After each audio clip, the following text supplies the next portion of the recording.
LDI Jawa Barat bersama Dinas Kesehatan Provinsi Jawa Barat menggelar sosialisasi cek kesehatan gratis pada Sabtu 3 Mei 2025. Bertempat di Geraha Aulia Jatinangor, acara ini diikuti lebih dari 4.000 peserta dari 418 titik majelis taklim se-Jawa Barat secara online.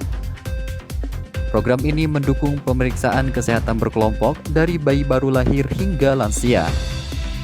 Pemerintah menargetkan seluruh warga memiliki BPJS dan aktif melakukan medical check-up demi mencegah penyakit kronis seperti hipertensi, jantung, dan diabetes.